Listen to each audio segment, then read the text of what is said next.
Muy buenos días. En unos minutos más daremos comienzo a esta nuestra última sesión, sesión 4 de nuestra asignatura Pruebas en el Sistema Penal Acusatorio. Vamos a dar un margen de 3 minutitos para iniciar con esta sesión. Muchas gracias.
Y bueno, una vez que han transcurrido estos 3 minutitos que hemos dado para que se incorporen sus demás compañeros, pues vamos a dar inicio puntual y formal a esta sesión número 4, cierre de nuestro curso, correspondiente a la asignatura de pruebas en el sistema penal acusatorio. Tomo nota de lo que ustedes me comentaron debido a los problemas que tienen en esa área para conectarse, las comunicaciones.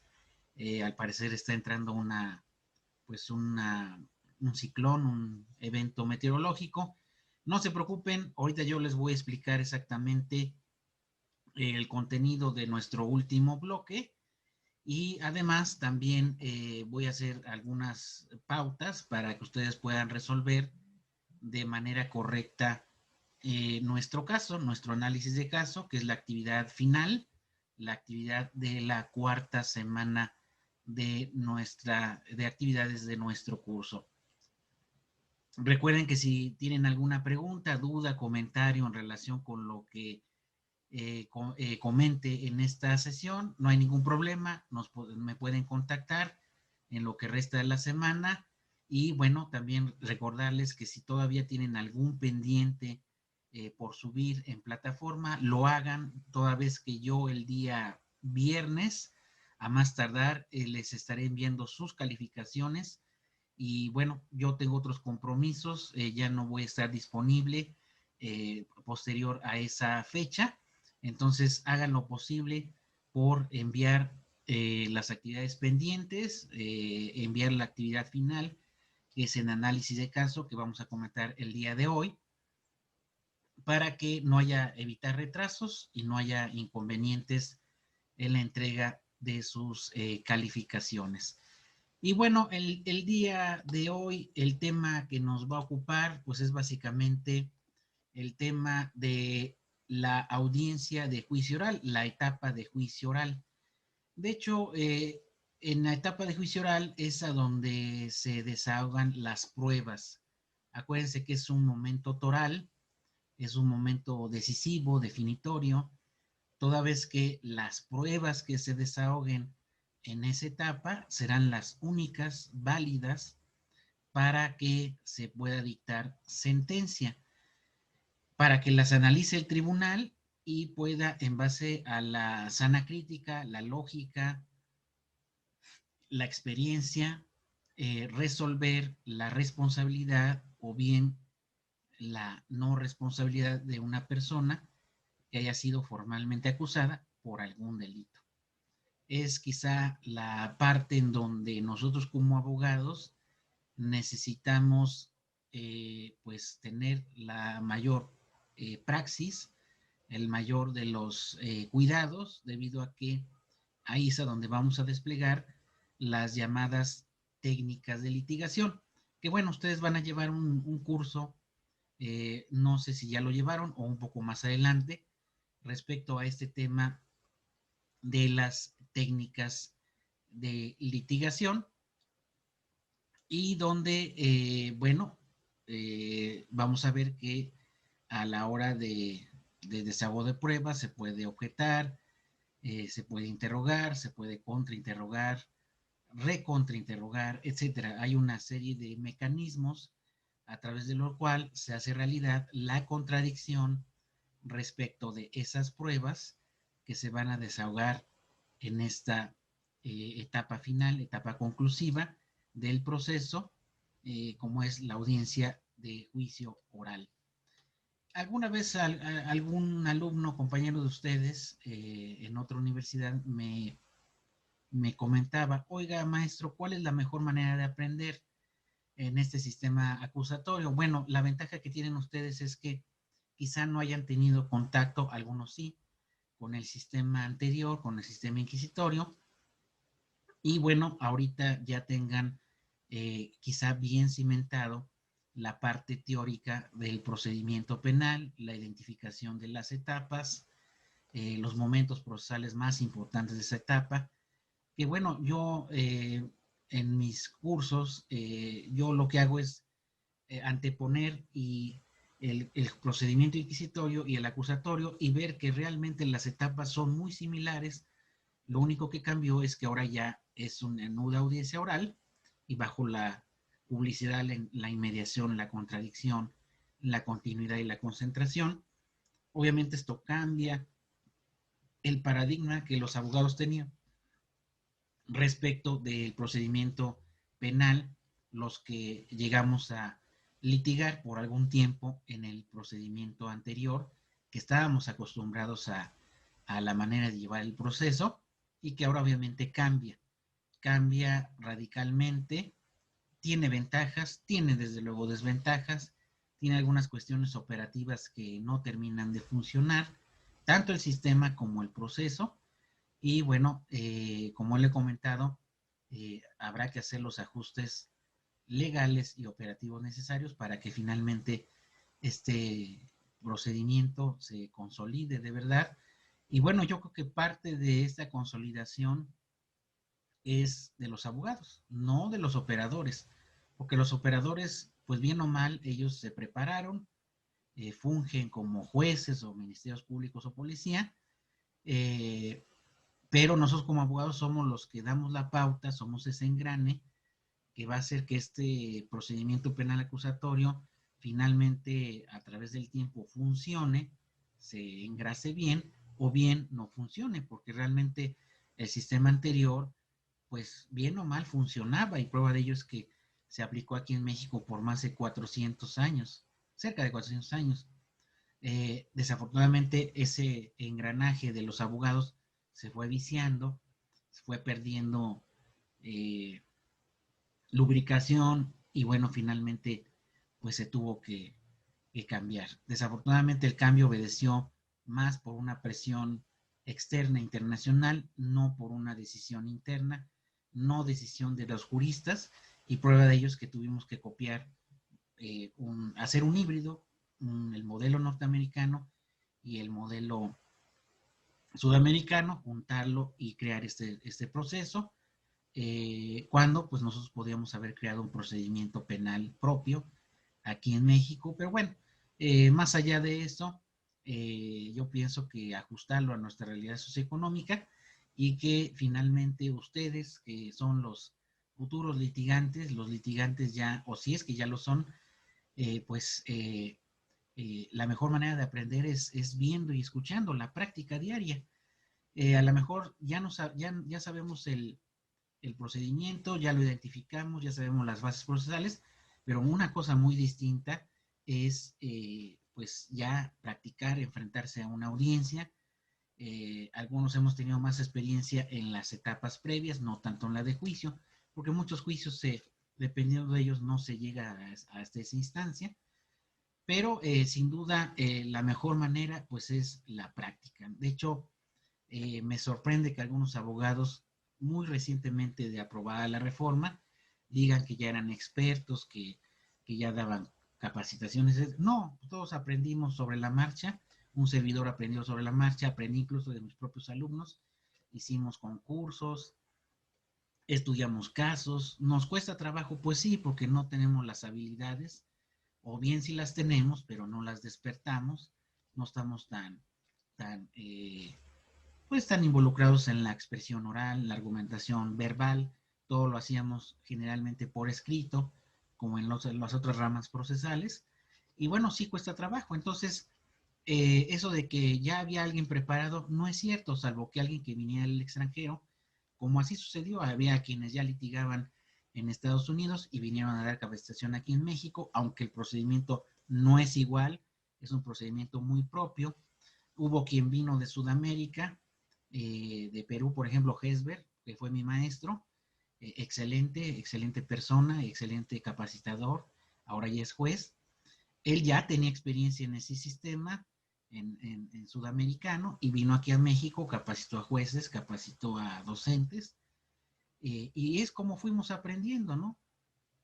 Ahora, no siempre como en todo procedimiento civil, mercantil, no siempre nos va a ir bien, no siempre vamos a ganar. Eso de que siempre gano, pues eso tampoco es cierto, o no ha litigado, no, siempre nos va a tocar ganar y perder.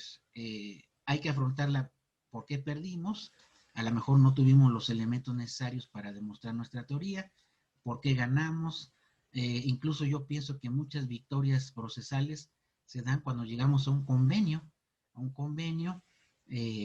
con las partes, quizá un mal arreglo, pero evitar un buen pleito, y también con eso evitando llegar a un procedimiento más avanzado en el proceso penal, pues obviamente si lo podemos evitar, pues iría mucho mejor. Hay otros casos que no se puede. Eh, yo, como siempre les digo, pues hay que ir a las audiencias. A mí me tocó ir a muchas audiencias como mero espectador al inicio del pues, el sistema acusatorio aquí, por lo menos aquí en Puebla, de manera parcial. Me tocó ver cómo se expresaban, cómo se expresaban los compañeros abogados, cómo se desarrollaban las audiencias. Y bueno, pues es una de las mejores maneras de aprender, viendo, escuchando y desde luego, pues afrontando los asuntos con la mayor responsabilidad y con, pues obviamente con ese ánimo de siempre aprender, y bueno, obviamente avanzar no solamente en la oralidad en el proceso penal, sino sabemos que la oralidad va a ser el futuro de la mayor parte de las ramas procesales y bueno, obviamente esto va a ser benéfico porque la oralidad y la contradicción pues vinieron a cambiar nuestros sistemas o modelos de proceso aquí en México. Fidel, ¿cómo estamos? Muy buena tarde, día, perdón. ¿Sí me escuchas? Muy buenos días. Sí, Ay, ya lo último no te escuché. sí, buenos días. Correcto. Ok, mira, ya había yo comenzado con la grabación porque me dieron la indicación el maestro Harold para que algunos compañeros que están en la área, en el área de Playa del Carmen, etcétera, me decían que tenían algunos Sí, problemas de conexión. Entonces, para que tuviéramos esa hilación y no perdiéramos la sesión, inicié con bueno, básicamente con una recomendación general. Y bueno, Fidel, bueno, ahorita que ya terminé la introducción, no sé si pudieras, nada más para efectos de tomar la lista, pudieras prender tu cámara, ya nada más para tomar la evidencia fotográfica que nos pide, muy bien. por favor, y ahorita continuamos.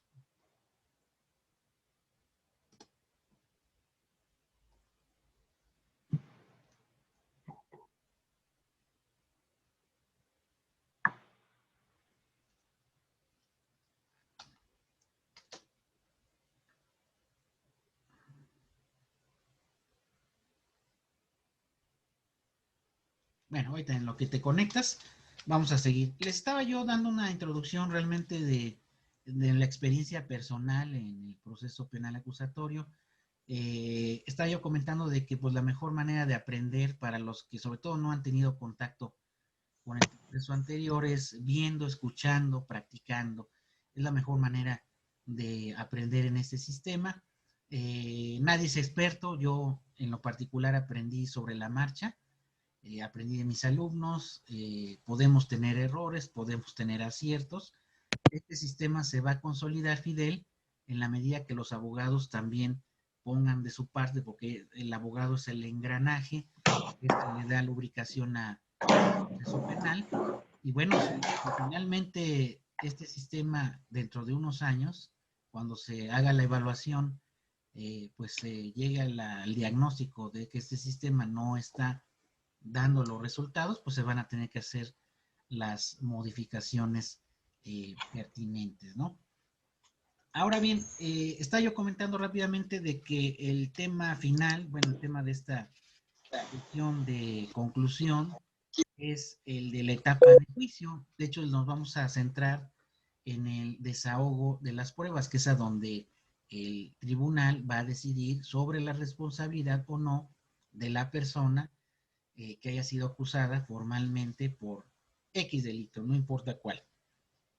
Si ya se llegó hasta esa instancia, hasta esa etapa, es porque no se pudo resolver en una etapa previa. Lo estaba yo comentando hace un ratito. Si nosotros logramos que se evite llegar a una etapa como la etapa de juicio, pues también va a ser una victoria. ¿Por qué? Porque vamos a evitar el desgaste que puede haber y además de que pues se corren algunos riesgos dependiendo de cada asunto. Por eso es que también si logramos evitar llegar a una etapa futura del procedimiento, como es la etapa de juicio, pues va a ser mucho mejor, ¿no? Y eso se da, por ejemplo, puede ser una salida alternativa al procedimiento o bien pues llegar a algún mecanismo alternativo de solución de controversias. Claro, cada caso, como lo comentábamos anteriormente, cada caso es diferente, no todos los procedimientos se van a resolver de la misma manera, no importa que sea homicidio, lesiones, fraude o algún delito patrimonial, no. A pesar de que sea el mismo delito, siempre va a haber diferencias entre uno y otro, ¿no? Nunca va a ser exactamente lo mismo. Ahora bien, en el caso de el desahogo de pruebas, que es a donde, en la etapa de juicio oral, donde se desahogan estas pruebas, es importante tener estos aspectos que les voy a comentar el día de hoy. Primero, cómo construir la teoría del caso. René, ¿cómo estamos? Buen día. Buen día, buen día. Un favorzote nada más para efectos de la lista, si pudieras prender rápidamente nada más tu cámara para tomarles, igual a Fidel, no sé si ya haya podido arreglar su cámara. Deme un segundito porque tengo problemas con lo del video. Deme Ah, ok. 2 minutitos. Ah, Dos bueno, minutitos, por sí, no favor. importa. Cuando ya estés, Sí, adelante, gracias. no hay mayor inconveniente.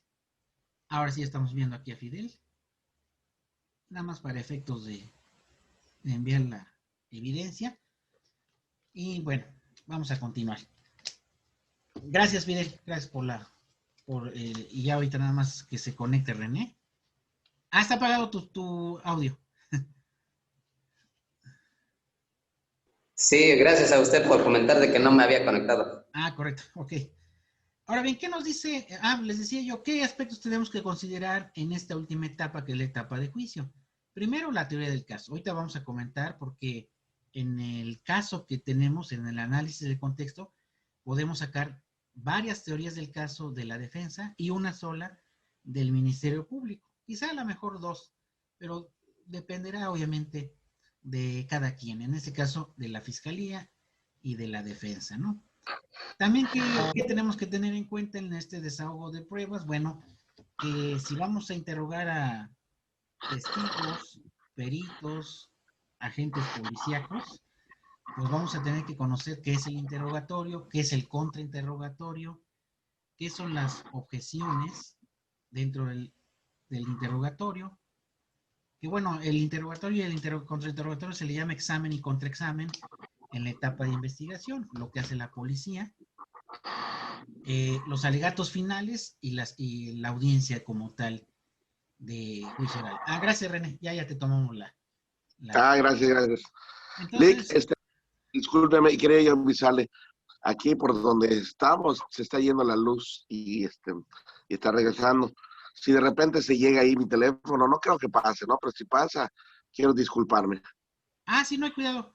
Qué bueno que me avisas. De hecho, me avisaron también sus compañeros de que tenían problemas, pero no hay problema porque se queda la grabación y además cualquier pregunta o duda, con gusto Sí, la aclaramos, sí, ¿no? ahorita de que mi computadora realmente no agarró, tuve que agarrar mi teléfono, por más ya me fastidié, y como estaba pasando el tiempo, ya tuve que ver otra opción.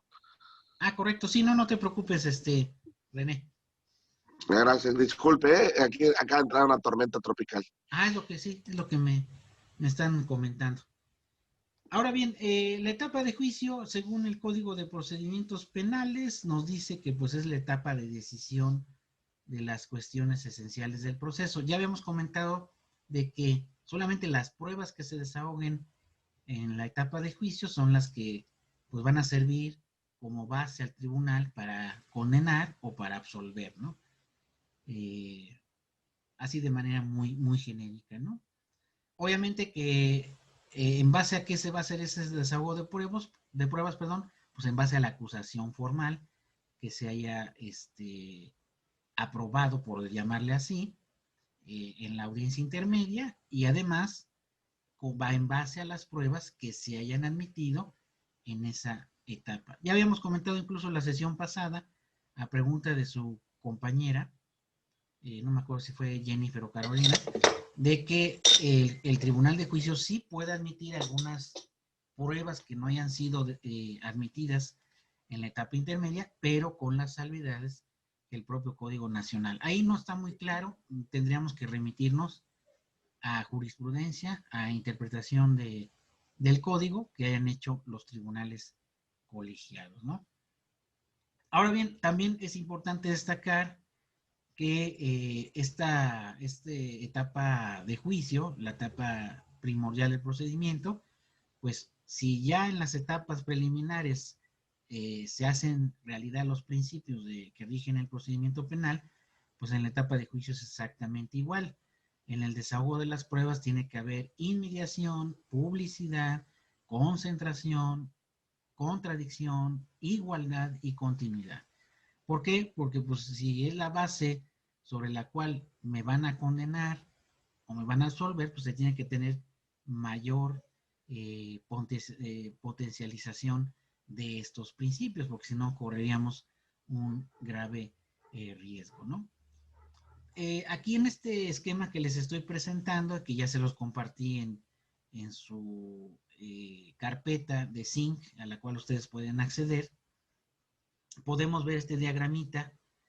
Iniciamos con la etapa de investigación, ya vimos los momentos procesales.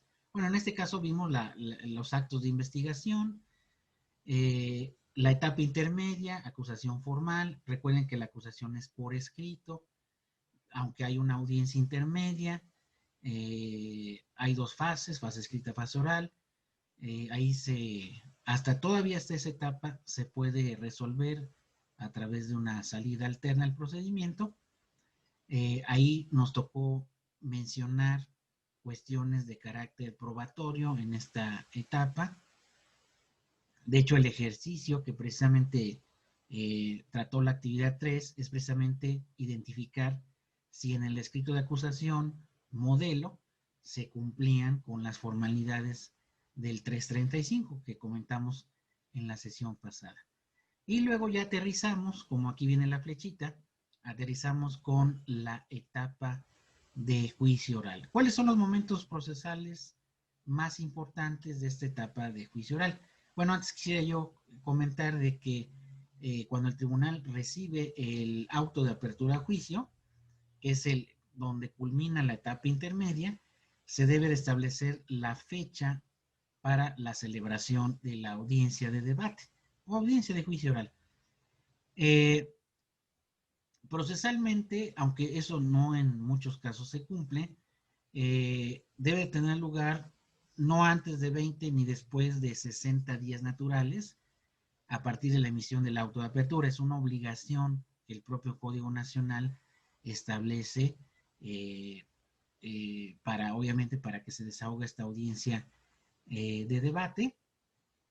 Y obviamente se tiene que citar en este término a las partes, peritos, testigos, todos los que vayan a intervenir en el proceso para que puedan asistir a esta audiencia, estén plenamente notificados de la hora en la que se vaya a celebrar, ¿no? Y el acusado, que obviamente va a estar presente en esta audiencia de debate, tiene que ser citado por lo menos con 7 días de anticipación, así lo dice el código, al comienzo de la audiencia. También hay que tener en cuenta de que ningún juez de control que haya intervenido en las etapas previas, en la etapa intermedia de investigación, va a poder ser miembro del Tribunal de Juicio Oral. ¿Por qué? Porque, como lo habíamos comentado también en las sesiones pasadas, pues lo que se quiere evitar es algún tipo de contaminación respecto del conocimiento del asunto. Aunque sabemos que en la práctica muchas veces ya se conoce el procedimiento, pero bueno, por lo menos formalizar de que el tribunal de juicio esté libre, estéril, de que no hayan tenido conocimiento previo del asunto, ¿no?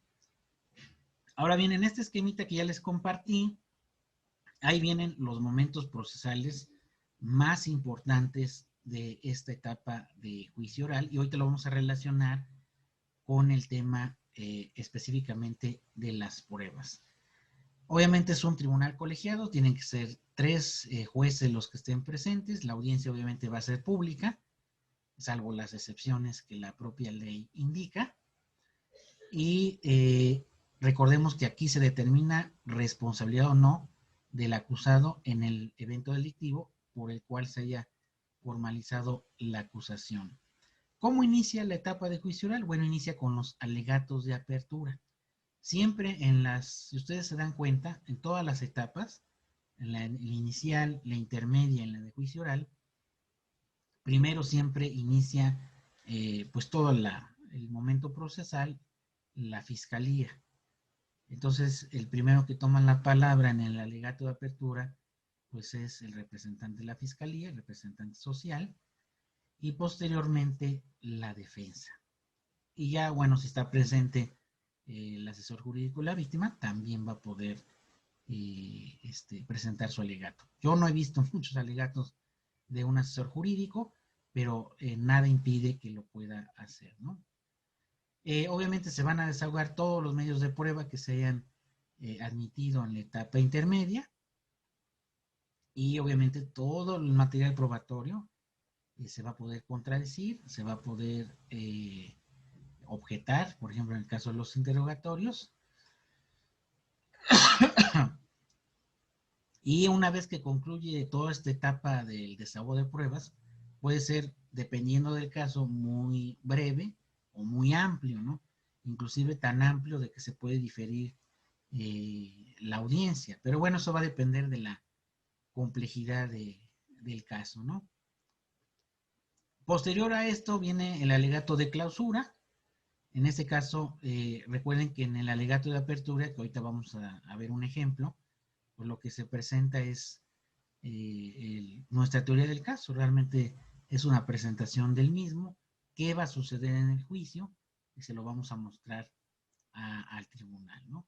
Y lo mismo cuando en el alegato de apertura toma la palabra la defensa, pues igualmente va a presentar en cierta manera su teoría del caso y qué va a suceder y qué se va a demostrar en el juicio, ¿no? Yo soy de la idea que entre más corto y puntual sea este alegato, va a ser mucho mejor. ¿Por qué? Porque no vamos a estar enfrente a un jurado, como en Estados Unidos. No, aquí son 3 jueces, 3 abogados, entonces realmente, pues así como que les quiera yo llegar al corazón, como que no. Entonces, debe ser lo más corto posible, ¿no? Ahora, posterior al desahogo de pruebas, viene el alegato de clausura, que como su nombre lo dice, es un breve alegato en donde ya una vez que pudimos percatarnos de las pruebas, pues igualmente vamos a ver por qué se demostró nuestra teoría, ¿no? Se demostró esto porque se comprobó tal situación, ¿no? Y por esa razón se tiene que, uno, si soy el fiscal, pues se tiene que condenar al acusado, o bien se tiene que absolver al mismo, ¿no? Por las causas que yo mencione en el argumento, ¿no? Y obviamente esto va a ser centrado en el resultado del desahogo de las pruebas, ¿no? Porque si yo argumento algo en el alegato de clausura, pero realmente no va a coincidir con lo que el tribunal vio, pues obviamente pues ya el resultado no va a ser el esperado, ¿no? Posterior a ello, pues se le concede la palabra a la víctima. Posteriormente al imputado, para, si así lo considera pertinente, manifiesten lo que a su derecho convenga. Y pues con esto se cierra el debate en la audiencia de juicio oral. Obviamente los jueces en ese momento deliberan para dictar sentencia. La deliberación puede ser o muy breve o igual con algo de tiempo. Y ya posteriormente se realiza una explicación de la propia sentencia, ¿no? O sea, se dicta el fallo y posteriormente se puede explicar. Hay algunos jueces que, bueno, dependiendo de su carga de trabajo, a lo mejor pueden aplazar un poco más el dictado del fallo final, ¿no? Obviamente no va a ser en una...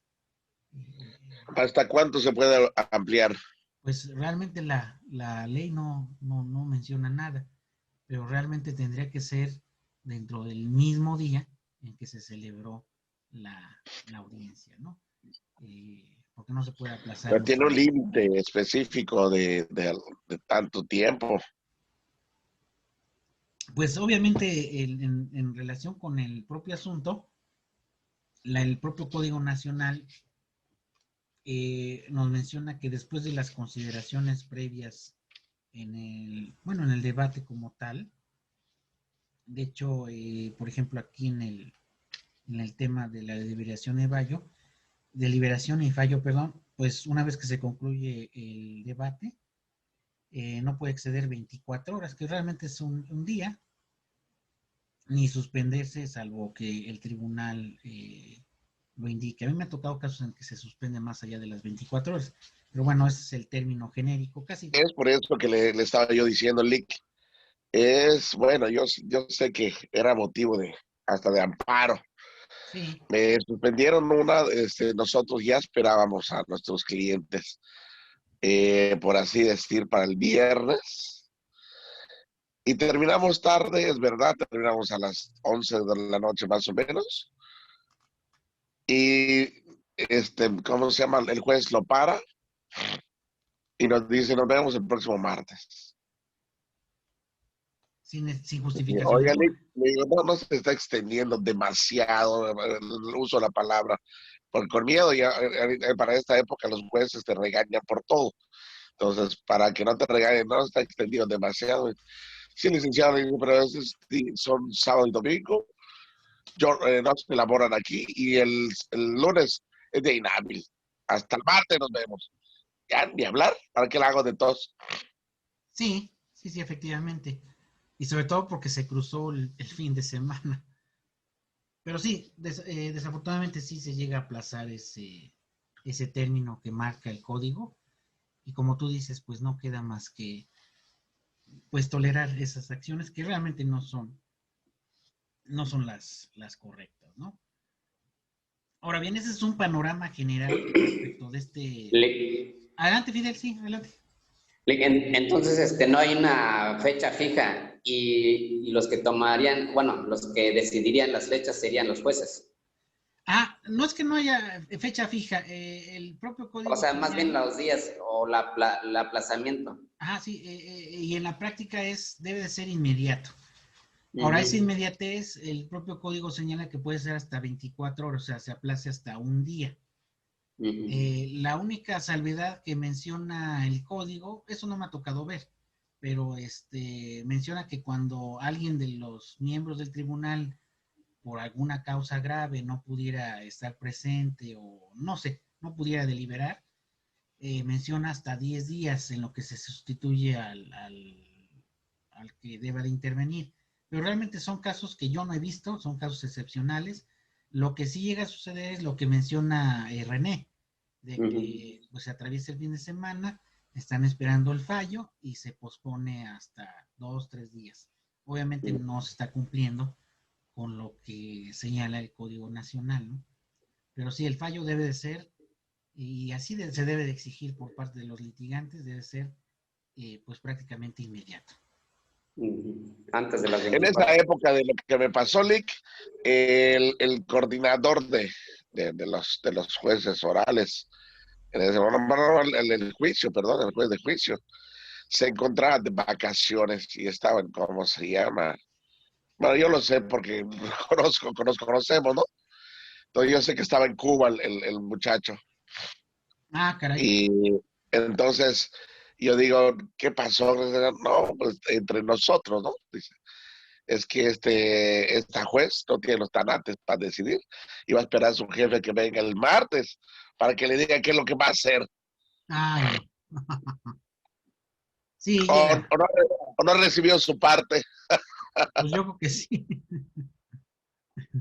Pero sí, sí, suele suceder, y sobre todo como se están incrementando las audiencias, pues obviamente ya el volumen, por decirlo así, ya se está haciendo cada vez más grande, ¿no? La carga de trabajo. Ahora bien, como unas consideraciones preliminares, yo puse una de las más importantes. No es que sean exactamente las que se puedan presentar. Recordemos que se abre el juicio o se hace la apertura a juicio porque pues el juzgador, perdón, el acusador está seguro de que pues al formular la acusación y solicitar el enjuiciamiento, pues obviamente se plantea el que se pueda llamar a esta fase de juicio oral. Obviamente también vamos a ver que concluida la investigación, el propio Ministerio Público debe de emitir su posición sobre si continúa o no la acción penal en términos del artículo 289 del Código Nacional, o bien también, previo llegar a la audiencia, que el Ministerio Público solicite al juez de control que dicte auto de sobreseimiento, que es básicamente lo que menciona el artículo 290 de nuestro Código Nacional de Procedimientos, en donde establece de que, no creo que ahí está mal el artículo, porque no es el 2, no es el 290, ahí debe haber un error. Y bueno, también el Ministerio Público puede optar por otra posición donde se declare la suspensión del procedimiento obviamente también en las consideraciones que el propio juez y el Ministerio Público determinen, o bien formular la acusación, como lo habíamos comentado en la sesión pasada. Si formula acusaciones, porque se va a llevar el procedimiento hasta las fases avanzadas, como es la del juicio, ¿no? Sabemos que en base a lo que dispone la legislación penal, pues el Ministerio Público, si en base a sus investigaciones tiene base suficiente de que el hecho punible se le atribuye al imputado, pues tiene la obligación de acusar, ¿no? En base al principio de legalidad. Y recordemos que en esta, previo a la audiencia de juicio, pues la acusación es un acto procesal donde inclusive dentro del pliego de acusación se solicita que se imponga ya desde ese momento la pena, ¿no? Por el hecho que el Ministerio Público haya decidido se haya cometido, ¿no?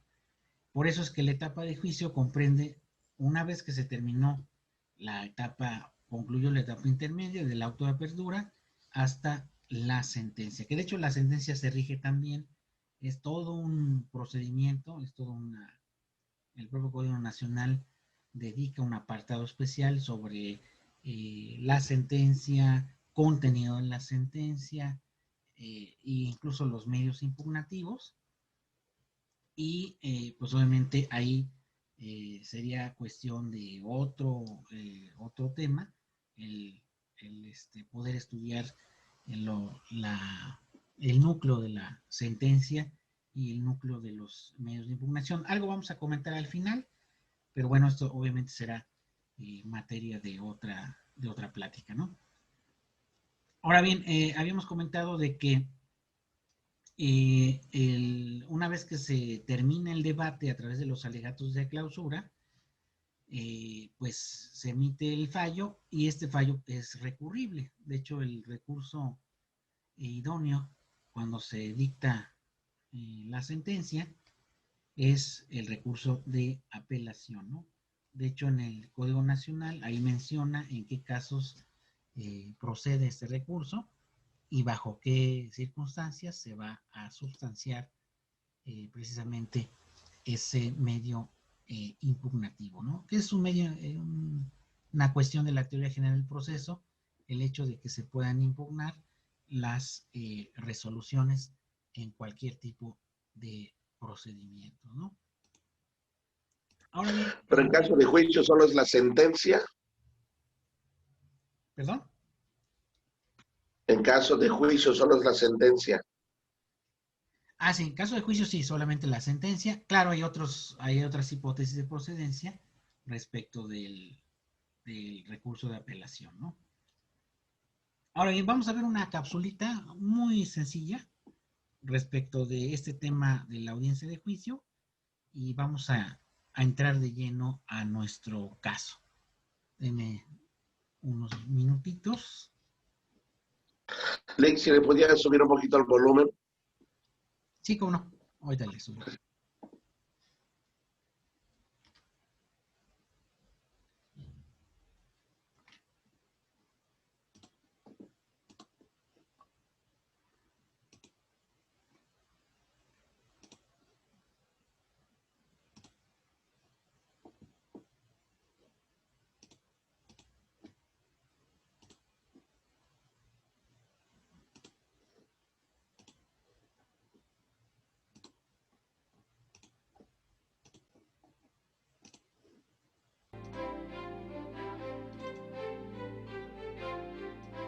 La etapa de juicio comprende desde que se recibe el auto de apertura de juicio hasta la sentencia emitida por el Tribunal de Enjuiciamiento. Es la etapa de decisión de las cuestiones esenciales del proceso. Se realizará sobre la base de la acusación, en la que se deberá asegurar la efectiva vigencia de los principios de inmediación, publicidad, concentración, igualdad, contradicción y continuidad. El juez establece el protocolo de audiencia, se realizan los alegatos de apertura, desahogo de pruebas y alegatos de clausura. El juez emite el fallo y en caso de ser condenatorio se fija audiencia para la individualización de la pena.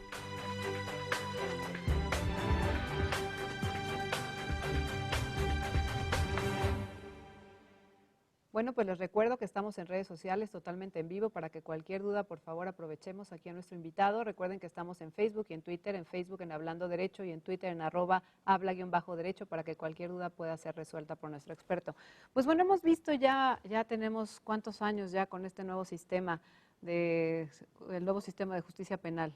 ¿Ya cuántos? En ¿Tres? el estado de Hidalgo se implementó a partir de noviembre del 2014 en el distrito o circuito judicial de Pachuca y paulatinamente hasta el 2018 ya todo el estado de Hidalgo ya tenía implementado este denominado nuevo sistema de acusatoria adversarial. Bueno, y en esta etapa, digo un poquito por el contexto, entiendo que es la etapa de juicio oral ahorita en nuestro programa, pero para que usted nos pueda referir cuántas etapas tiene este nuevo procedimiento, para que veamos exactamente la etapa de juicio oral y lo comprendamos de mejor manera. El artículo 211 del Código Nacional de Procedimientos Penales establece de manera literal 3 etapas fundamentales. Una etapa que se denomina de investigación, que se divide en una etapa de investigación inicial, una complementaria, una etapa intermedia o preparación del juicio y finalmente concluye, menciona el artículo 211 del Código Nacional de Procedimientos Penales con esa etapa de juicio, que es la etapa donde como se establece en la cápsula, se debaten los tópicos o los temas esenciales del procedimiento, es decir, específicamente que exista o no un delito, que una persona sea responsable o no de ese delito y en su caso las consecuencias jurídicas de esa acreditación de un delito y la responsabilidad de una persona, como son las penas. Ya lo vimos ahí en acción, ¿verdad? Con las fotografías Así en la es, cápsula. con nuestra ya cápsula, lo vimos ahí. precisamente nuestro invitado. De acuerdo a lo que nos refiere de estas etapas del nuevo juicio oral de corte adversarial, tenemos una lógica en lo que usted nos platicó, juez. Hay una etapa de investigación, que es una investigación inicial, después una complementaria, y entendemos que una vez culminada la investigación, pues viene una etapa de preparación para lo que va a ser el conocimiento del juez. Una etapa en donde se depura el procedimiento, donde se limpia, vamos a decirlo de esta manera, de polvo y paja. Y llegamos a esa etapa que usted nos refiere de juicio, que es el tema de hoy. ¿Cómo definimos a la etapa de juicio en este caso? Como lo mencionaba, la etapa del juicio es la etapa donde se debaten, donde se conocen los temas más importantes del proceso, específicamente lo mencionaba, establecer, de acuerdo a la postura de las partes, si existe un delito o no, si esa persona es responsable o no en su caso de que se acredite ese delito e imponer las penas como consecuencias jurídicas de lo que es la acreditación del delito y que esa persona sea responsable del mismo. Entre las penas más importantes que tenemos es la prisión, la multa, la reparación del daño y existen otras penas accesorias como es la amonestación, la suspensión de derechos políticos y civiles, que son las más comunes o las más importantes que se debaten o que se plasman en una sentencia con la que culmina la etapa de juicio oral. Pues qué diferente preparación deben tener ahora los jueces, ¿no? En esta cuestión de la oralidad, donde directamente, pues nosotros todavía en escrito, ¿no? Que tienes todavía tiempo de estudiarlo, pues estás viendo ahí tus pruebas con mucha calma, pero ustedes ya en la oralidad que ustedes tienen que resolver, a lo mejor no en ese preciso momento, o desconozco ahorita que usted nos podrá decir cómo se desarrolla esta etapa, pero qué diferencia, ¿no? Tan grande la vía escrita, ahorita la parte oral y sobre todo con la tendencia que todas las materias quieren ir para allá, ¿no? Es precisamente la gran diferencia que existe con el sistema mixto al sistema acusatorio adversarial. Tiene como una herramienta indispensable que es la oralidad. Todas las partes solicitan, alegan, todas las pruebas se desahogan de manera oral y el juez de manera inmediata tiene la obligación de resolver de manera oral esas peticiones o estas alegaciones de las partes. ¿En ese momento tiene que resolverlo? O sea, ¿en el preciso momento que se está dando o todavía ustedes tienen? Por regla algún... general, todas las resoluciones que dicta el órgano jurisdiccional sí tienen que resolverse de manera inmediata. Hay determinadas cuestiones, por ejemplo, para emitir el fallo, donde te otorga un plazo breve de máximo 24 horas para que tú puedas emitir tu fallo. En específico, para dictar la sentencia o después de haber celebrado, en caso de una sentencia condenatoria, la audiencia de individualización de sanciones y reparación del daño, se tienen hasta 5 días para emitir por escrito esa resolución. Ah, muy bien. Ok, bueno, esto fue una partecita muy sencilla. Ya les compartiré el video, bueno, la liga del video completo. Para que... Ya está en el sistema este. Y ya está en el sistema. Ya lo subí para que ustedes lo puedan ver completo. Y como bien mencionaba el juez allá en Hidalgo, pues efectivamente pues, se desahogan las pruebas de las partes y es en base a estas pruebas las que van a servir como base para la sentencia, ¿no? De hecho, esto tiene que ver con los principios que habíamos mencionado en nuestras sesiones anteriores, donde hay libertad probatoria. Claro, recordemos que esos hechos y circunstancias, pues previamente pasaron ese tamiz de la audiencia, la etapa intermedia, y que finalmente se hayan admitido esas pruebas, ¿no? Y recordemos que como quien va a estar presente observando el desahogo de las pruebas, que en ese caso es el tribunal, la valoración que se haga de esas pruebas, también lo mencionamos en nuestras sesiones anteriores, recuerden, va a ser libre y lógica, ¿no? De hecho, el apartado de la prueba libre y lógica da mucho que hablar porque, pues obviamente, la motivación y la fundamentación que tenga la sentencia, pues va a ser en base precisamente al grado de convicción al que hayan llegado el tribunal para poder dictar la culpabilidad o bien la absolución del imputado, ¿no? Y aquí, por ejemplo, en este esquemita que les estoy presentando, vienen los momentos procesales que ya mencionamos, lo que es el alegato de apertura, el desahogo de pruebas, el alegato de cierre, la etapa de resolución y la explicación del fallo. Ahora bien, vamos a ver ahorita un modelo, porque lo vamos a aplicar a nuestro caso, un modelo de alegato de apertura. No vamos a ver obviamente todo el video, nada más vamos a ver esa parte del alegato de apertura. Obviamente hay muchas muestras del alegato de apertura, pero recuerden que esto va a ir en base a ¿qué? Pues en base a nuestra propia teoría del caso, ¿no? Entonces, lo vamos a ver y ahorita regresamos. Un joven que salía en su auto a festejar es detenido por un retén policíaco y le encontraron un arma. Al no presentar la licencia correspondiente, es remitido al Ministerio Público. En este caso no proceden ninguna de las soluciones alternas o anticipadas que prevé el Código Nacional de Procedimientos Penales y los abogados del acusado le recomendaron no aceptar el procedimiento abreviado para poder debatir las pruebas de la Fiscalía, por lo que se llegó a la audiencia del juicio oral que veremos a continuación. Comenzamos. Se ponen de pie para recibir a la señora jueza. Tomen asiento, por favor. Señora jueza, tenemos el caso del Estado en contra del señor Rubén Gil Cabrera de la Rosa por portación de arma prohibida. Se le pide a la audiencia guardar el debido orden y respeto. Gracias. En el día y hora mencionado por la encargada se declara abierta la presente audiencia. Para efectos de publicidad y registro le pido por favor a quienes comparecen favor de presentarse. Por parte de la Fiscalía, ¿quién nos acompaña? Por parte de la Fiscalía comparece el agente Javier Sebastián Insunza Villalobos, licenciado en Derecho, adscrito a la Fiscalía de Delitos Diversos de la Ciudad de México. Gracias. Por parte de la defensa, ¿quién nos acompaña? Buenas tardes, señora. Comparece el licenciado tardes. Francisco Aureo Acevedo Castro, en mi carácter de defensor particular del señor Rubén Gil Cabrera. Gracias. ¿Quién más nos acompaña? Rubén Gil Cabrera, estudiante de Economía. Tome asiento, por favor. Una vez aperturado el debate, se concede el uso de la voz al agente del Ministerio Público para que realice sus correspondientes alegatos de apertura. 50 municiones y una pistola revólver.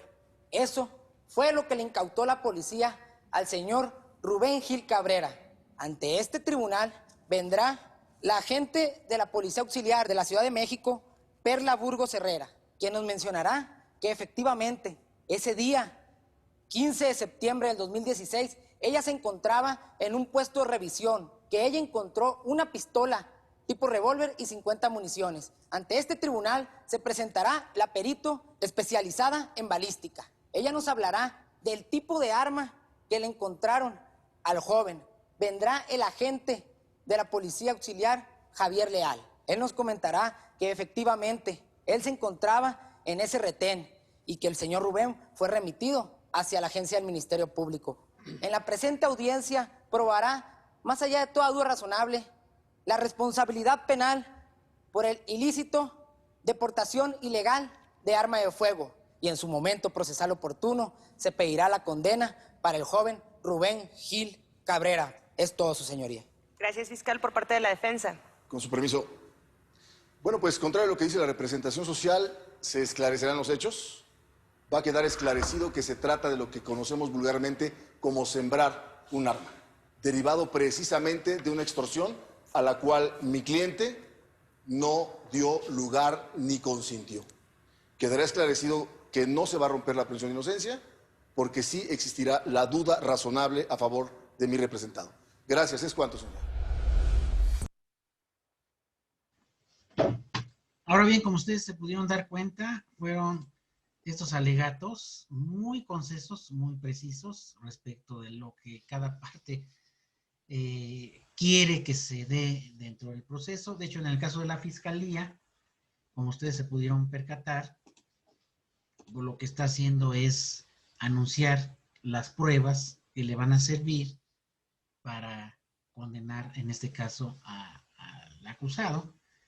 Y en la defensa, pues realmente fue más breve, pero realmente ahí menciona de que le sembraron una pistola, ¿no? Eso... Realmente está muy escueto, ¿no, Lick? Está muy escueto esto. Muy escueto, pero realmente los alegatos de apertura siempre deben de ser lo más, bueno, en mi percepción personal, lo más concisos y lo más precisos, ¿no? Ahora bien, aquí, pues en relación a las pruebas, en el caso de la defensa, pues no anunció, prácticamente no dijo nada de las pruebas. Lo que sí... Casi siempre, ¿no? En los casos de que yo he llevado, solo de los alegatos iniciales del juicio, la fiscalía se lleva unas 3 horas solo para anunciarlo, solo para los alegatos, ¿no? De todos los peritos que van a tener, de todas y de tantas veces que reabundan en lo mismo, ¿no? Muchas veces la juez los anima o los chicotea para que no vuelvan a decir lo mismo, pero empiezan a decir otra vez lo mismo y repiten con cada perito o cada agente o cada persona que van a presentar, repiten lo mismo, ¿no? Y con la motivación de lo mismo, porque la ley así te lo dice. Entonces, ya cuando se paran el defensor o nuestra parte, siempre decimos de que vamos a probar de que es erróneo y la falsedad de cómo de los errores que hubieron en el momento de detención y todo, y rápidamente, con nosotros en menos de 10 minutos decimos que pasivamente vamos a contraatacar al fiscal, ¿no? Ya, así es, así es.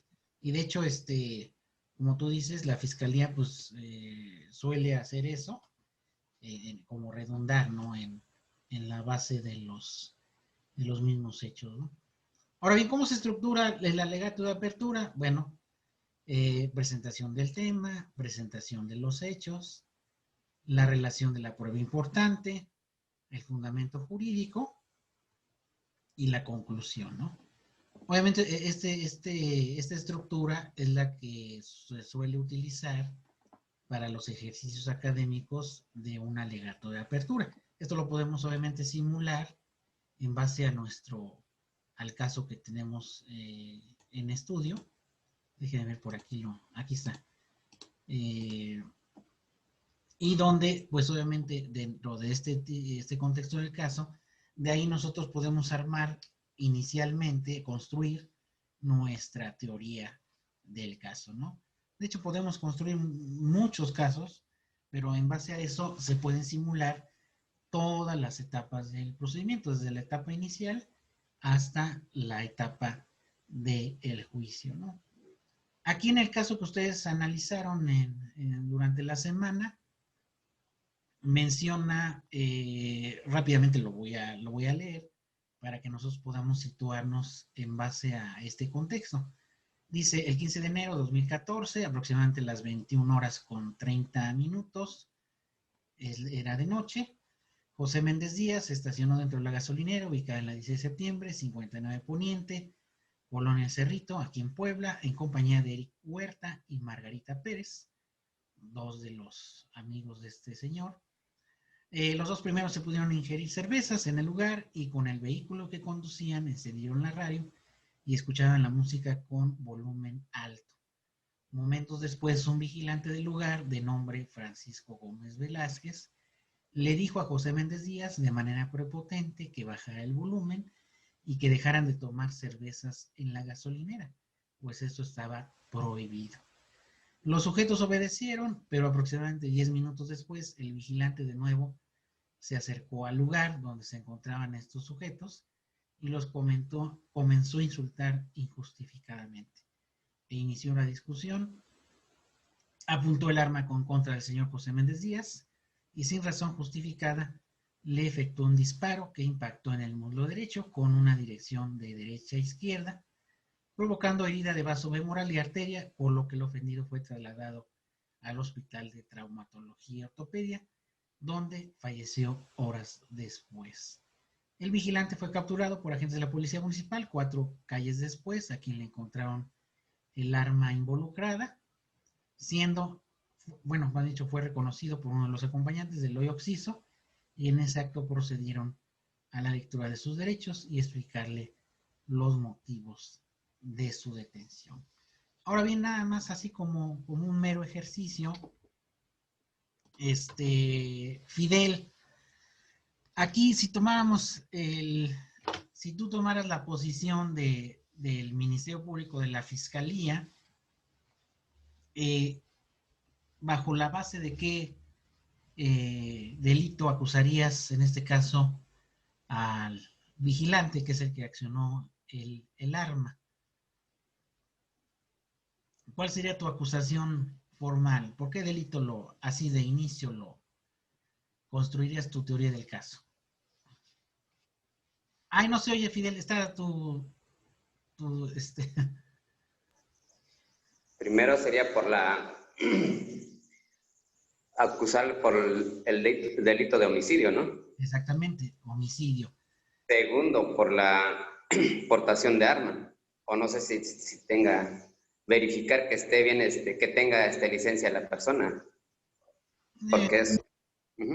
Efectivamente, sí, puede ser. ¿Qué modalidad de homicidio tú como fiscal determinarías para este caso?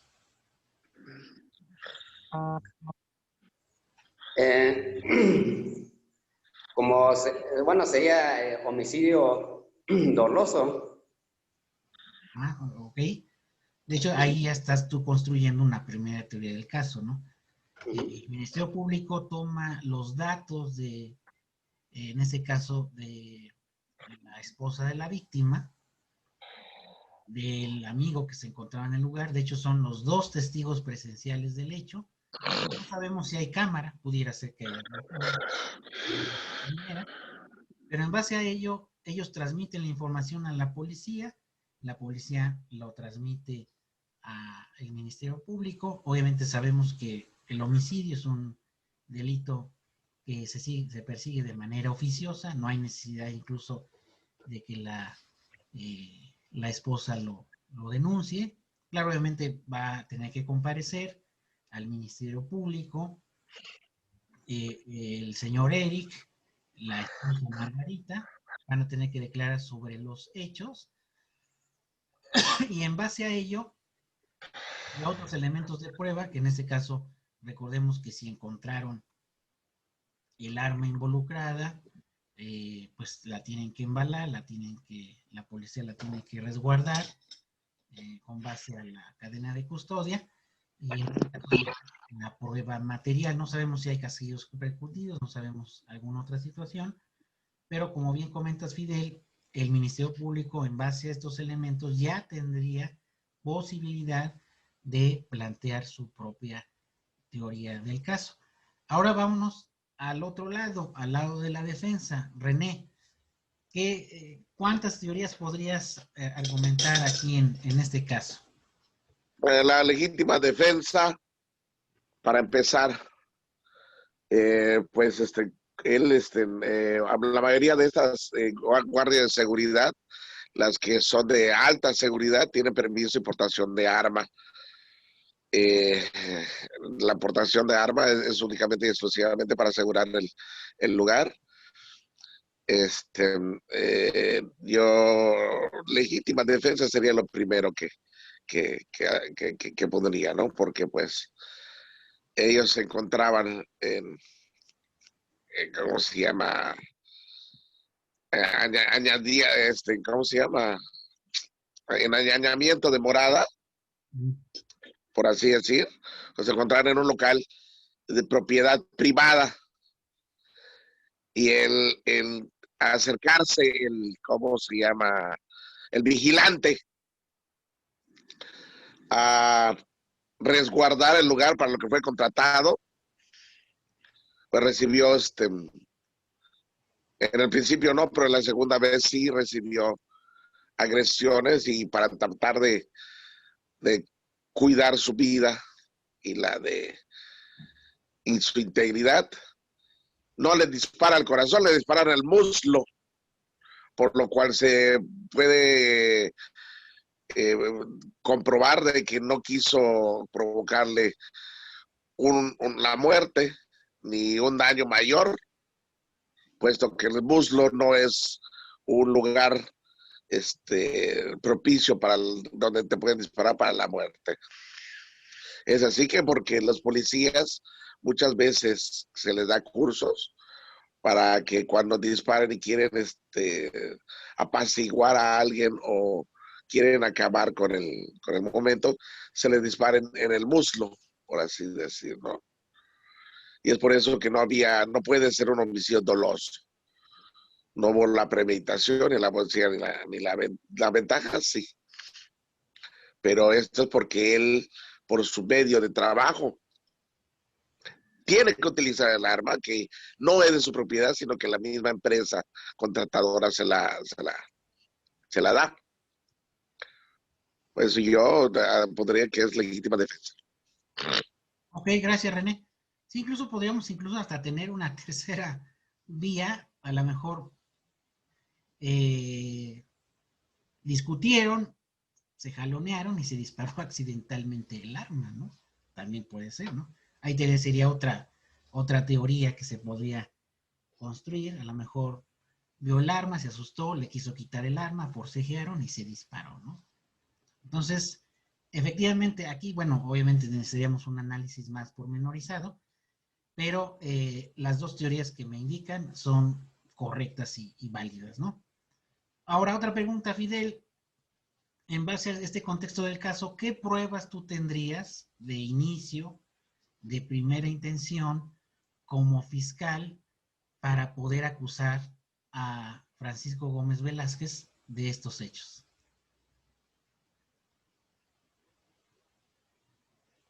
Tu micrófono, Fidel. Por la forma en que por la forma en el momento de su actitud de la persona. Pero ¿qué pruebas tendrías de inicio? Él llegó con una forma brutal, así de diciéndole cosas que se pararon, así con no una forma adecuada en cómo llegarle a las personas o hablarle a las personas que estaban ahí. Bueno, en el caso de la acción que desplegó el vigilante, pero si tú tuvieras ese caso y tendrías que acusar a Francisco, ¿qué elementos? Como fiscal, ¿cuál sería la prueba las pruebas que tendrías de inicio? Obviamente pueden ser más, ¿no? Pero de inicio, ¿qué pruebas tendrías? ¿Pruebas para acusar al vigilante o a las personas a las personas que vigilante, eres el fiscal, al que disparó y que mató, vas a acusarlo. Supongamos que tú eres el agente del Ministerio Público y tú lo vas a acusar, como me comentas, de homicidio doloso, que está bien, ¿no? Homicidio calificado. ¿Qué pruebas tendrías? ¿cuáles serían las primeras pruebas que tú tendrías para demostrar tu teoría? La prueba sería de que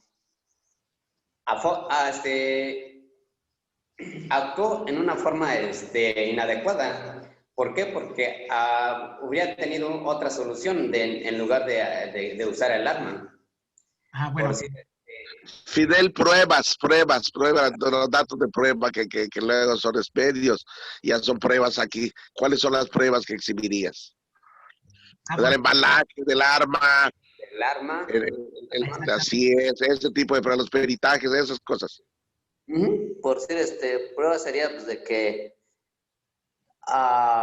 que usó el arma, ¿no? ¿Por qué? Porque de hecho es una de las pruebas del uso del arma. Exactamente, prueba material, primero, el arma. 2, testigos. ¿Quiénes serían tus testigos para acusar a...? Testigos serían, por decir, los que estuvieran ahí, si otro compañero de trabajo o o alguien más que estuviera ahí. Pero del caso específicamente, ¿quién sería? Su esposa, ¿no? Margarita y Eric. ¿Su esposa? Margarita y Eric. Margarita y Eric. Entonces, de inicio tendrías 3 pruebas, que de hecho son 3 pruebas bastante sólidas, ¿no? El arma de fuego, que obviamente se tendrá que someter a un peritaje. ¿Peritaje? El La declaración... raizonato también podría ser. Puede ser, efectivamente. Del testimonio de Margarita, la esposa, acuérdate que la esposa iba atrás en el vehículo, pudo haber visto lo que sucedió, y Eric que iba de copiloto. Entonces, cuando tú los vayas a interrogar, pues le tienes que sacar toda la información necesaria a Margarita y a Eric para que ellos corroboren de que quien disparó el arma en contra de su esposo, su amigo, fue Francisco Gómez. Quizá haya otra prueba, a lo mejor una prueba técnica, un video, porque era una gasolinera, pudiera ser que exista ese video, y pues ya también reforzaría tu teoría de... Entonces acuérdate, Fidel, que en relación a las pruebas, es el material probatorio que tú vas a exhibir, en este caso, como si fueras el fiscal, ¿no? Que de hecho es el ejercicio que van a hacer en la actividad 4, en la última. Van a identificar las pruebas, en este caso, por parte de la fiscalía o por parte de la defensa.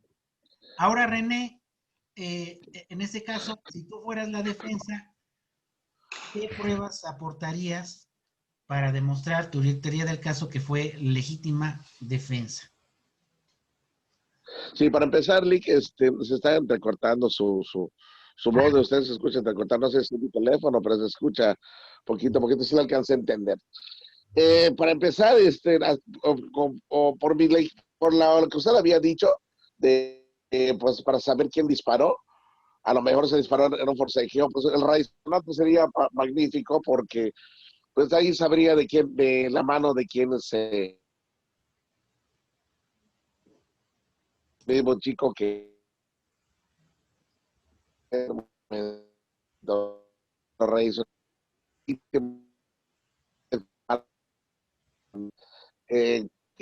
voy a exigirle a la empresa y que me dé todos los permisos de bitácoras de entrega de arma para que vea que por medio del trabajo y los ordenamientos donde dice que el agente de seguridad especial está, ¿cómo se llama? Tiene los cursos suficientes para poder pertenecer a ese tipo de agencias de seguridad especial en las que se dedica especial porque pueden portar armas y están adiestrados para disparar, aparte de para disparar con dirección, de saber en qué momentos poder llevar cursos de sociológicos y psicológicos para saber manejar situaciones graves y muy frágiles, ¿no? Entonces, saber en qué momento tiene que utilizar el arma y en qué y que no se utilizó nada más así. Por eso también voy a solicitar un perfil psicológico hacia mi, ¿cómo se llama? Cliente, para que se le haga de que no es una persona violenta, ni una persona que reaccione en el momento y que él pueda comprobar de que es una persona común y corriente y con una vocación hacia su trabajo, por lo cual el motivo de si él fue el que hizo el disparo, estaba bien motivado, ¿no? Para empezar. Y también voy a tratar se va a tratar de que todas las pruebas ¿cómo se llama? No, son mis pruebas, perdón. Las otras pruebas, la declaración ¿cómo se llama?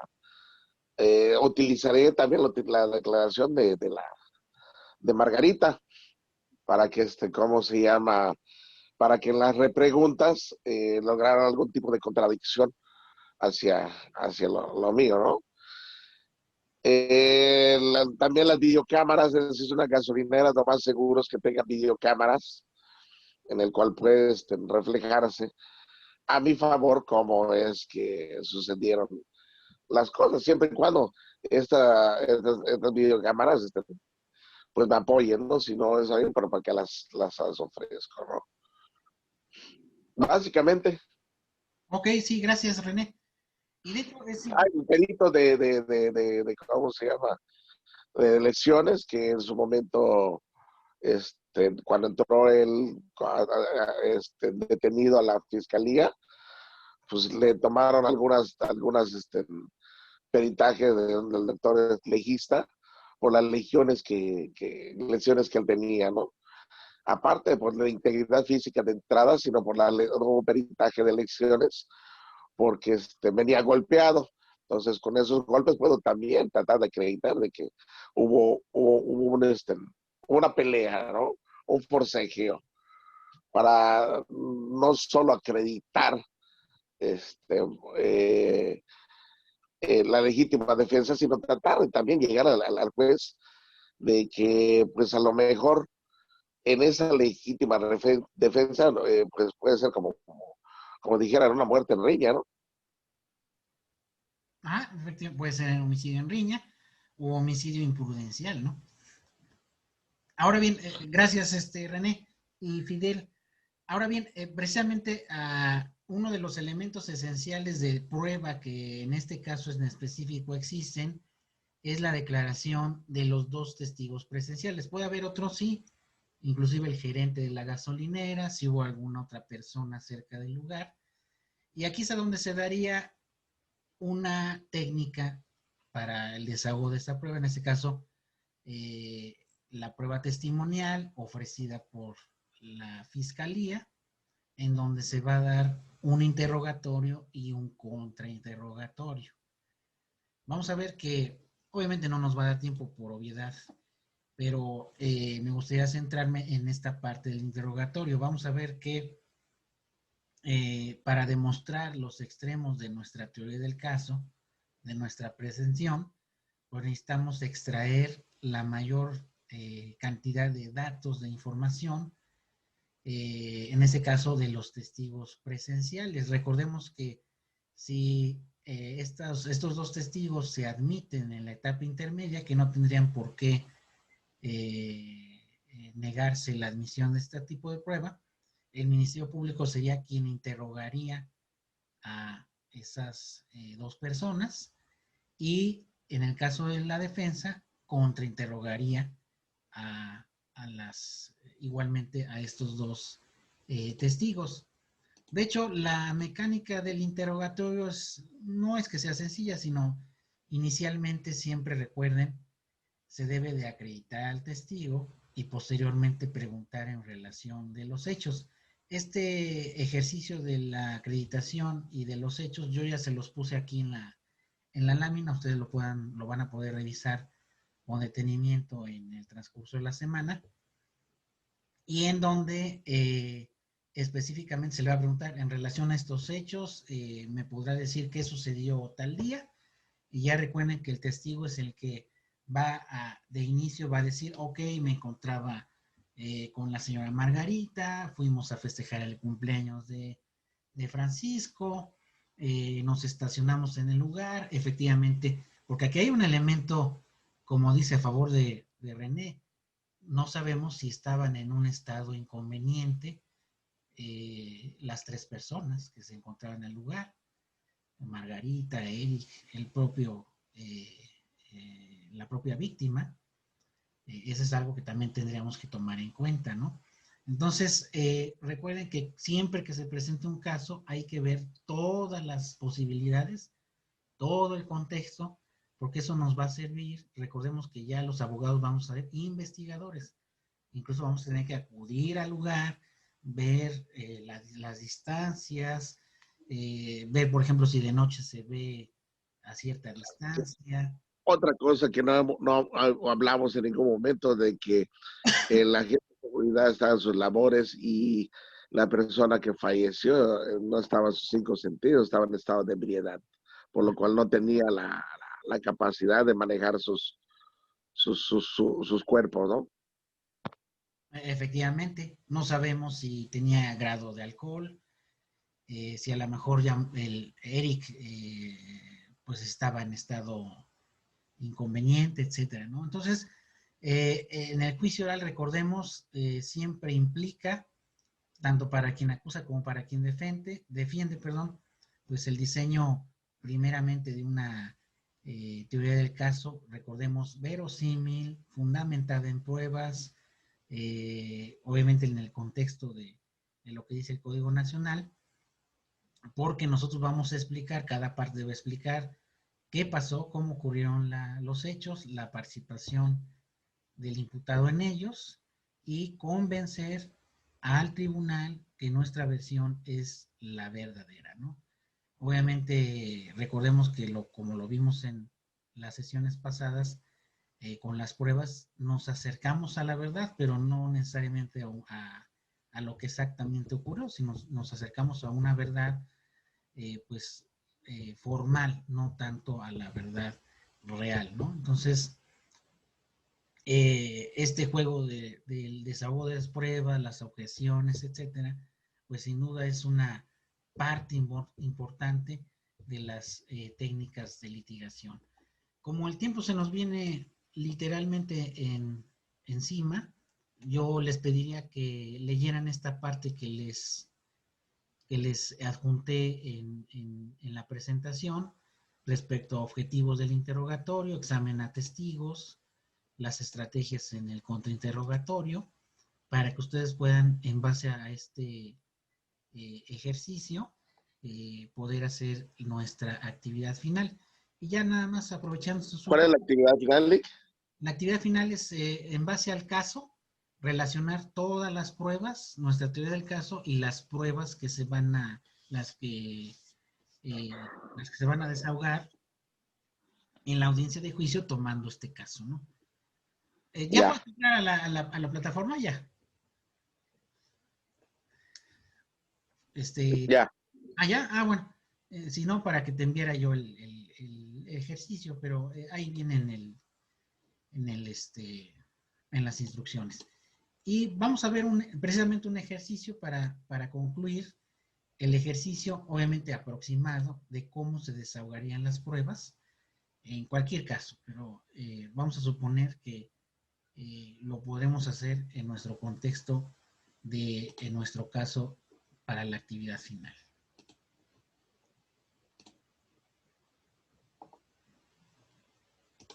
Escuchamos ya los alegatos de apertura de ambas partes. La Fiscalía sostiene que el acusado portaba un arma de fuego y cartuchos útiles sin la licencia correspondiente. Por otro lado, la defensa advierte que los oficiales, al detenerlo, intentaron extorsionarlo y él, al oponerse, pues le sembraron el arma.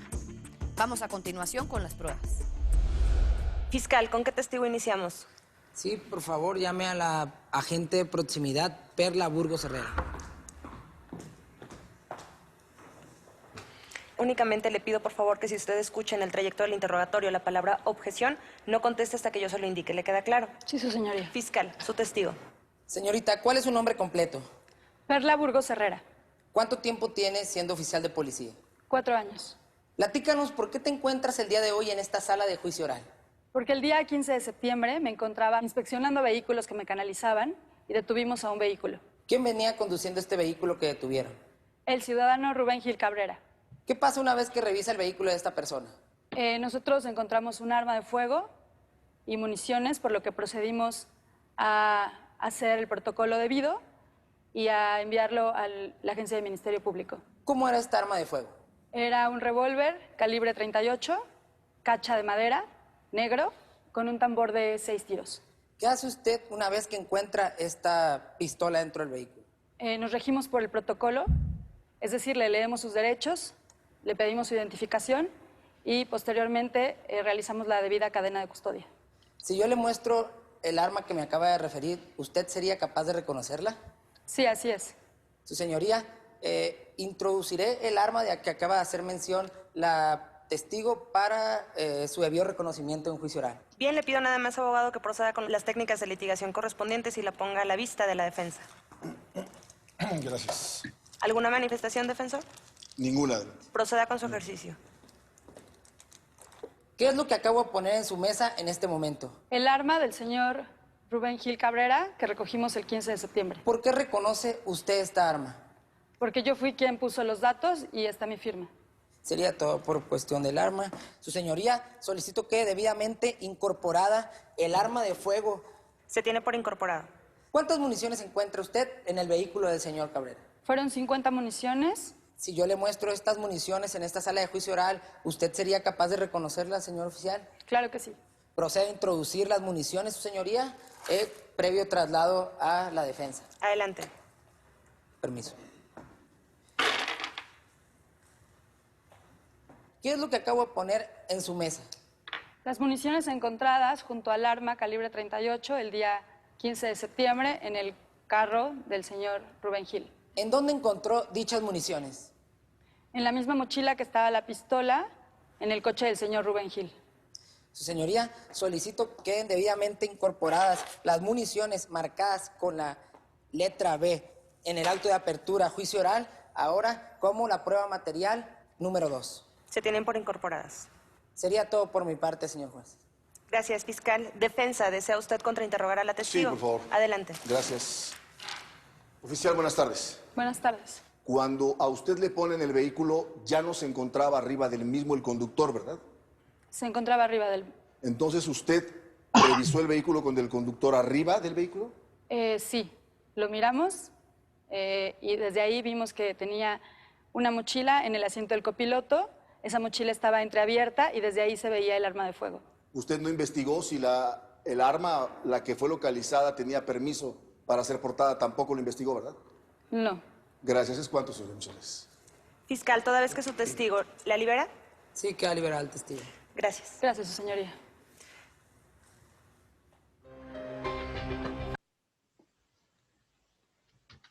Bueno, es una pequeña muestra, muy didáctica, obviamente, respecto de cómo se desarrolla un interrogatorio, en ese caso a la perito, a que le muestran, que incluso se introduce el arma de fuego. Este es un ejemplo de cómo, en el caso que tenemos en el contexto del caso, un ejemplo de cómo se desahogarían las pruebas. Obviamente serían testigos, peritajes. Ojalá que fuera así de rápido, Lick. Pues sí, ¿verdad? Pero para efectos didácticos yo creo que está bien, ¿no? Estos videos ya se los subí, igualmente para que ustedes los puedan revisar. Y ya nada más para concluir, déjenme ver, me voy a ir a la plataforma EVA porque quisiera que vean el ejercicio de nuestra cuarta y última sesión para que lo tengan, por favor, en cuenta. Y bueno, ahorita ya tuvimos oportunidad de que ustedes dos pues ya aplicaran a este ejercicio. Se le va a complementar con lo que ustedes me entreguen. Y bueno, en la actividad de la semana 4, ustedes van a tener visible el caso, que es el caso que ya les mostré. Ya corregí la liga porque me decían que no podían ingresar, no sé por qué. Me imagino que caducó la liga. Y van a realizar el escrito de acusación, que bueno, es parte de lo que ya hemos visto. Enlistar las pruebas, ofrecer por la parte acusadora. De hecho, si alguien quiere hacer el de la fiscalía, adelante, lo puede hacer. Perdón, el de la defensa, lo puede hacer. Van a elaborar su teoría del caso, igualmente de la parte acusadora o bien de la parte de la defensa. Y posteriormente van a seleccionar una de las pruebas. Por ejemplo, en el caso que nos comentaba Fidel, los testigos, ¿no? Entonces van a poner testimonio de Margarita, testimonio de Eric, van a explicar cómo se desahogaría la prueba, en este caso, qué preguntas le harían a los testigos, para que puedan ustedes soportar su caso, su teoría del caso, que la van a construir, cada uno de ustedes lo va a construir, dependiendo de cómo ustedes lo quieran hacer. Y finalmente la conclusión. Entonces realmente es una actividad. Entonces, vamos a hacer alegatos de inicio enumerando las pruebas. No, el alegato de inicio no sería ya necesario. Sería la acusación formal por escrito. Posteriormente, bueno, obviamente van a enlistar las pruebas a ofrecer. Si ustedes se ponen del lado de la fiscalía, pues del contexto del caso, la prueba material, que es el arma, los testigos y otras pruebas que ustedes consideren. Si están de parte de la defensa, igual como lo comentaste hace ratito, René, enlistarías tus pruebas y cómo desahogarías una de aquellas pruebas, nada más una. Ok, pero vamos a poner, no entendí el principio.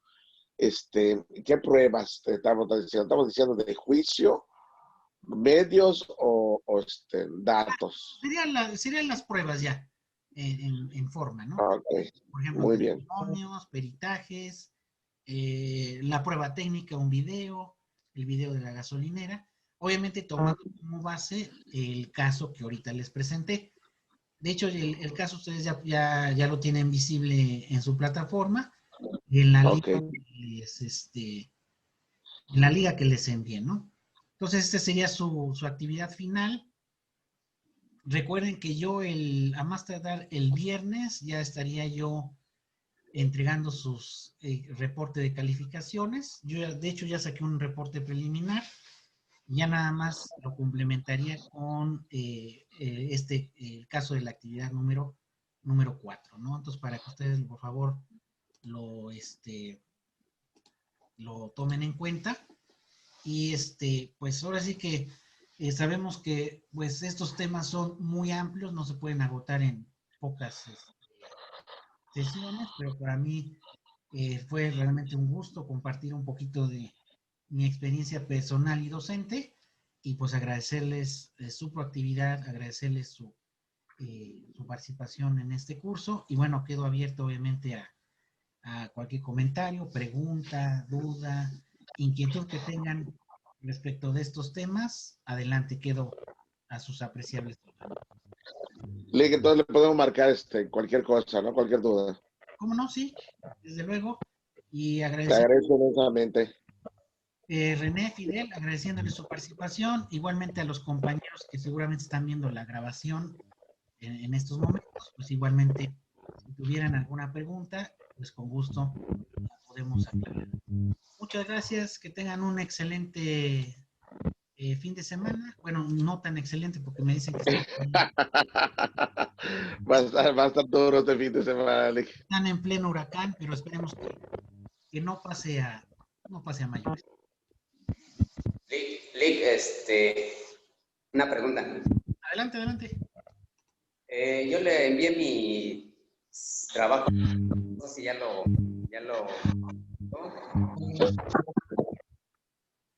no, bueno, yo lo chequé hasta el jueves, todavía no había ninguno del 3. Pero yo calculo que entre hoy y el lunes voy a empezar ya a revisar lo que me hayan enviado. Bueno. Correcto. Pues que estén muy bien. Un abrazo hasta donde estén. Y bueno. Gracias, Lick. Saludos. Igualmente. Hasta luego. Hasta luego.